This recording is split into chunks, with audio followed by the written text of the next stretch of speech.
بسم اللہ الرحمن الرحیم۔ السلام علیکم۔ علی امین گنڈاپور کی تقریر کے بعد تحریک انصاف کی سیاسی کمیٹی کا اجلاس ہوا ہے، اور اجلاس کے اندر اس حوالے سے کیا کہا گیا اور فیصلہ کیا ہوا ہے وہ آپ کے سامنے رکھنا ہے۔ تحریک انصاف کے ایم این ایز اور سینیٹرز ایم پی ایز پر بڑا پریشر ہے کہ وہ احتجاج کے اندر شریک ہوں، لیکن وہ کیوں نہیں ہوئے، اور حکومت پس پردہ کیا مقاصد حاصل کرنا چاہتی ہے۔ یہ آج صاحبزادہ حامد رضا نے پوری کہانی کھولی ہے، وہ بھی آپ کے سامنے رکھنی ہے۔ اس کے ساتھ ہی ایک بڑا وکلاء کنونشن آج اسلام آباد کے اندر ہونے جا رہا ہے، اور یہ وکلاء تحریک کا ایک نقطہ آغاز ہوگا۔ انتہائی عام یہ کنونشن ہے، اس پہ بھی بات کریں گے۔ لیکن کراچی سے ایک بہت ہی تشویشناک خبر سامنے آئی ہے۔ پچھلے چند گھنٹوں سے مگویاں ہو رہی تھی، چونکہ دھماکے کی آواز تو کراچی میں سنی گئی، اور مختلف جو ہمارے صحافی دوست ہیں وہ اس کو رپورٹ کر رہے تھے۔ پھر ویڈیو آئی، سیکورٹی فورسز کے نوجوان ساتھ کھڑے ہیں اور گاڑیاں جو ہیں وہ جل رہی ہیں، اور یہ ایک بہت بڑا واقعہ رپورٹ ہوا ہے۔ لیکن اس وقت یہ خبر آئی کہ شاید آئل ٹینکر جو ہے وہ پھٹا ہے، لیکن اب یہ ایک بتایا گیا ہے کہ خودکش دھماکہ ہے، اور یہ کراچی انٹرنیشنل ایئرپورٹ پر یہ دھماکہ ہوا ہے۔ بی ایل اے جو ٹیرورسٹ گروپ ہے بلوچستان کا، اس نے یہ ذمہ داری قبول کی ہے۔ یہ ذرائع دعویٰ کر رہے ہیں، بلکہ اب وزیر داخلہ سندھ نے بتا دیا، ان کے حوالے سے یہ بیان آیا ہے، جس گاڑی کے قریب دھماکہ ہوا اس میں غیر ملکی شہری سوار تھے۔ اب یہ جو غیر ملکی شہری ہیں یہ کون ہیں؟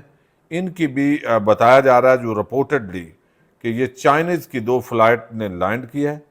ایئر چائنا میں 44 چائنیز سوار تھے۔ تھائی ایئر بیس جو ہے ای جی 341 میں 17 چائنیز سوار تھے۔ 61 چائنیز میں سی پیک، نان سی پیک شامل ہیں۔ یہ سیکیورٹی ذرائع کے حوالے سے خبر چل رہی ہے۔ تو گاڑی کے ذریعے یہ جو حملہ کیا گیا بنیادی طور پہ ٹیرورسٹ گروپ کی طرف سے، اس کا بنیادی مقصد جو ہے وہ چائنیز کو ٹارگٹ کرنا ہے۔ یہ بہت ہی افسوسناک تشویشناک خبر ہے، اور یہ ایسے موقع پہ ہو رہا ہے جب چائنیز اعلیٰ جو حکومتی عہدیداران ہیں وہ شنگھائی تعاون تنظیم کے اس اجلاس کے اندر پاکستان آ رہے ہیں۔ تیاریاں شروع ہو چکی ہیں۔ اب یہ حملہ ہونا یہ بہت بڑا ایک جو ہے وہ یعنی میسج دیا گیا ہے دہشت گردوں کی طرف سے۔ اچھا، اب دوسری طرف جو ہے وہ وکلاء کنونشن ہو رہا ہے۔ اس میں بڑے بڑے وکلاء کراچی، بلوچستان، اس کے علاوہ جو ہے وہ خیبر پختونخوا اور پنجاب سے اور اسلام آباد سے شریک ہو رہے ہیں۔ تقریباً جو وکلاء کے تمام بڑے دھڑے ہیں وہ اس بات پر متفق ہیں کہ اس موقع پر فوری طور پر جسٹس منصور علی شاہ کا چیف جسٹس آف پاکستان کی حیثیت سے جو ہے وہ نوٹیفیکیشن جاری کیا جائے، اور آئینی ترامیم جو ہے ان کو ڈیلے کیا جائے۔ جو اس وقت تحریک انصاف کا موقف ہے تقریباً یہ وہی موقف ہے۔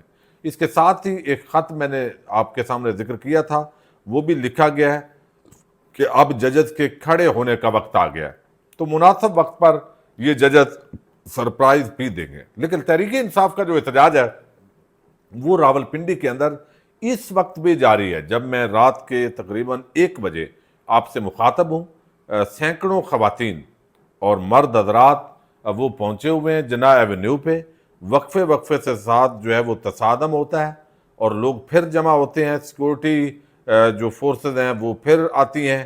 یہ آنکھ مچولی کا ایک سلسلہ، شوکت بسرا بھی موجود ہیں، کمل شوذب بھی موجود ہیں، تو یہ جاری ہے۔ اب سینیٹرز اور ایم این ایز یہ کیوں شریک نہیں ہوئے، یہ تو وضاحت ہمیں پتہ ہے، آئینی ترامیم آنی ہے اور حکم دیا گیا کہ آپ چھپ جائیں۔ لیکن یہ تو نہیں ہے کہ آپ کے 10 بندے بھی نہ آئیں۔ چلیں ایم پی ایز کو تو کوئی مسئلہ نہیں ہے نا، تو ایم پی ایز کا بہرحال یہ جسٹیفیکیشن دی ہے۔ میں پہلے آپ کے سامنے صاحبزادہ حامد رضا کا یہ کلپ آپ کو سنانا چاہتا ہوں۔ خیریت سے ہوں گے۔ میں نے یہاں پر ایک عرض کرنی تھی۔ دیکھیں، 2 جہت ہیں اس پورے ایونٹ کی۔ ایک عوامی پروٹیسٹ ہے جو کہ گزشتہ 15 دن سے بڑی شدومت کے ساتھ اور ہمارے ورکرز کی انپریسیڈنٹڈ قربانیوں کے ساتھ بڑی شدت کے ساتھ جاری ہے، اور ابھی اس پلان کو دوبارہ مرتب کر دیا گیا ہے۔ تھوڑی دیر پہلے پولیٹیکل کمیٹی کی میٹنگ ختم ہوئی ہے۔ دوسرا محاذ جو ہے وہ قومی اسمبلی اور سینٹ کے اندر ہے، جہاں پر جو اصل لڑائی لڑی جانی ہے کانسٹیٹیوشنل امینڈمنٹ کے حوالے سے، کیونکہ اگر کانسٹیٹیوشنل امینڈمنٹ ہو گئی تو ہمارے لیے یہ ڈو اینڈ ڈائی کی سچویشن ہے۔ میں نے جو دوسرا محاذ